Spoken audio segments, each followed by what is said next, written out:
un débat qui est loin d'être à la hauteur des enjeux. Nous sommes tout simplement en train de précipiter le déclin de notre démocratie.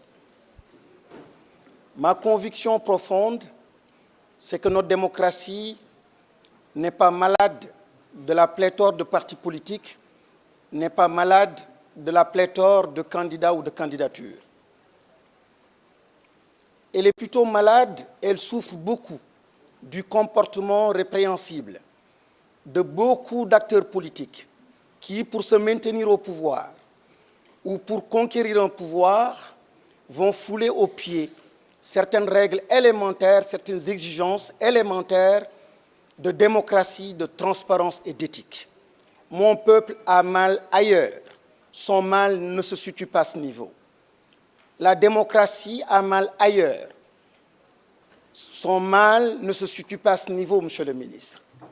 Le mal du peuple, le mal de la démocratie sénégalaise, le mal du processus électoral, c'est justement lorsque, après une élection législative lourdement entachée, qu'on ne puisse pas, en toute lucidité, toute humilité, présenter des excuses au peuple sénégalais et justement partager l'évaluation qui a été faite de cette élection. Le mal de ce processus électoral, c'est lorsqu'on est inquiet, lorsqu'on a peur. Peur parce que l'insécurité, aujourd'hui, est en train de gouverner tous les pays. L'insécurité face à des terroristes, face aux multinationales qui peuvent acheter d'un pays et qui peuvent justement posséder toute sa souveraineté et lui faire perdre cette souveraineté. Et la question du financement des partis politiques, il a mal parce que cette question-là n'a pas été abordée. La question du plafonnement des fonds alloués à la campagne électorale est une question fondamentale.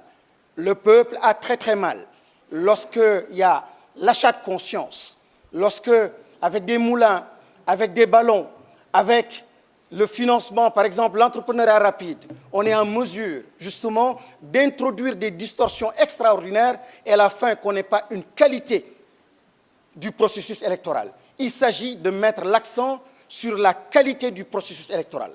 Et je rappelle que lorsqu'on met en avant l'argument du nombre de candidats pour justifier, expliquer ce qui s'est passé durant les élections législatives, je dis désolé, le problème c'était en amont, c'était avant le jour même de l'élection. C'était le processus de distribution des cartes. Donc, le fait qu'il y ait 42 listes n'a pas du tout été déterminant pour qu'il y ait ce désordre. Et je ne pense pas donc qu'en termes de qualité du processus électoral, le fait de rationaliser la candidature ou les candidats puisse impacter cette qualité. Il s'agit de mettre en avant, encore une fois, la question de la qualité du processus électoral.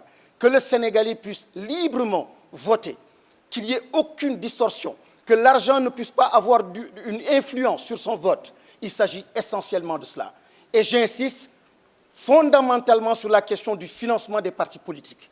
Les multinationales sont bien présentes. D'autres pays sont aux aguets. Il suffit simplement qu'on manque de vigilance pour qu'un parti soit financé par une multinationale, par un autre pays.